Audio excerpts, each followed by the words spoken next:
मैंने सुना है कि पहले ज़माने में जब उम्र में हम आगे बढ़ने लग जाते थे तो जीवन से थोड़ा दूर होने लग जाते थे।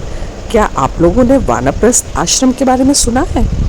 मैंने भी सिर्फ सुना ही है, पर आज जब मैं अपने आप को देखती हूँ तो मैं महसूस करती हूँ कि क्या वानप्रस्थ आश्रम में का कॉन्सेप्ट अच्छा होता आज के समय में? मुझे नहीं लगता। मैं तो अपना जीवन सेवानिवृत्त होने के बाद भरपूर जी रही हूँ, और जब तक मैं लोगों से मिलती जुलती नहीं हूँ और अपने मन की बात दूसरों से शेयर नहीं करती हूँ, मुझे तो लगता है जैसे मैं कहीं रुक सी गई हूँ। कल खाली याद आ गई, रोटी के टुकड़े पर रखते उस अचार की याद आ गई। बच्चों ने बस दुआ कहा, दो चोटी में रिबन लगाए, छोटी बहना याद आ गई। खड़ी धूप में दिन गुजरे थे, सारी बातें याद आ गई। रखी रोटियां याद आ गई, थोड़े बाबा याद आ गए, थोड़ी माँ की याद आ गई। बच्चों ने बस दुआ कहा। और अगर साथ मिल जाए उन लोगों का जिनके साथ हमने 30-30 साल साथ में नौकरी की है, फिर तो बस कहना ही क्या है। कहते हैं कि जीवन तो बस चलने का ही नाम है, तो चलते रहो सुबह हो शाम, और वो भी अपने प्यारे प्यारे साथियों के साथ। कुछ अपनी कहो, कुछ उनकी सुनो, साथ बैठो, बातें करो, हंसो, खिलखिलाओ और तर्क वितर्क करो, हंसो, गाओ। लौटते होंगे ये बूढ़े सोचते होंगे, परिंदे लौटते होंगे ये बूढ़े सोचते होंगे, बड़ा घर क्यों बनाया ये खुद को कोसते होंगे। Very good. परिंदे लौटते होंगे ये बूढ़े सोचते होंगे, बड़ा घर क्यों बनाया खुद को कोसते होंगे। पुराने दिन कहाँ हैं कहीं पे खोजते होंगे, पुराने दिन कहाँ हैं कहीं पर खोजते होंगे।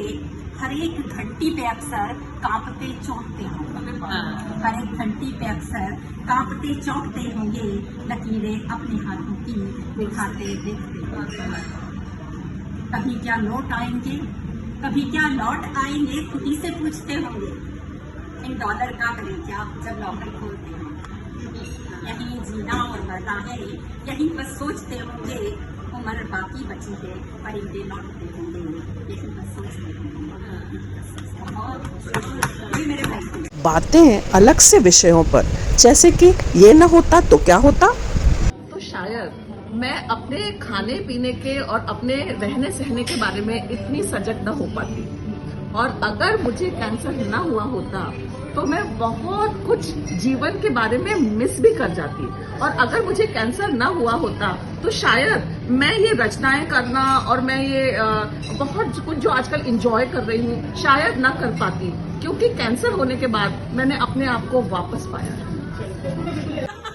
कैसे जाऊं, क्यों मैं जाऊं, अपना सब कुछ कैसे मैं छोड़ूं, माँ से बाबा से कैसे मैं बिछड़ूं, भैया भाभी से क्या मैं कहूँ, वो जिद और अकड़ कैसे मैं छोड़ दूं, बात बात में वो मचलना क्यों मैं छोड़ूं, मन चाहे मैं तो बस यही की बोलूं, ना इस आंगन से एक कदम भी बढ़ूं, अब कैसे तय करूं मैं ये दूरी यहाँ से वहाँ।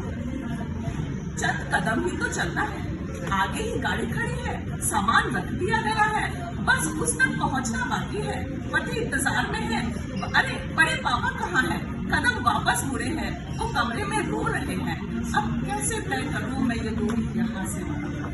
भागी गई मैं मुड़कर पीछे, झूल गई मैं गले से उलझे, आंखों से अश्रु बह निकले थे। बचपन के दिन आ गए सामने, लो बड़े भैया भी आ गए, बिन कहे सब कुछ कह गए, भाभी के गाल भी गीले हो गए, हम सब भी गले मिल गए, अब कैसे तय करूं मैं ये दूरी यहाँ से। अब तो जाना ही होगा, अब नहीं है कोई चारा, नहीं सोचा था इतना मुश्किल होगा यूं सबसे बिछड़ना। माँ को याचना भरी निगाह से देखा, उसने भी वैसे ही तरल आंखों से ताका, पापा को भी लाचार ही देखा, फिर अपने आप से पूछा अब कैसे तय करूं मैं ये दूरी यहाँ से वहाँ। सामने वो खड़े थे, बचपन पीछे और भविष्य आमने सामने थे। समझ गई थी मैं ये पल अब न रुकेंगे, कदम तो अब आगे ही बढ़ेंगे, जीवन पथ पर चलते रहेंगे, ये आंसू तो पोंछने ही होंगे, दिल पर पत्थर रख कदम आगे बढ़ाने ही होंगे, जाना होगा यूं ही आगे, बिन सोचे बिन समझे कि अब कैसे तय करूंगी यहाँ से। मित्रों, यही तो है जिंदगी, कई रंगों से भरपूर।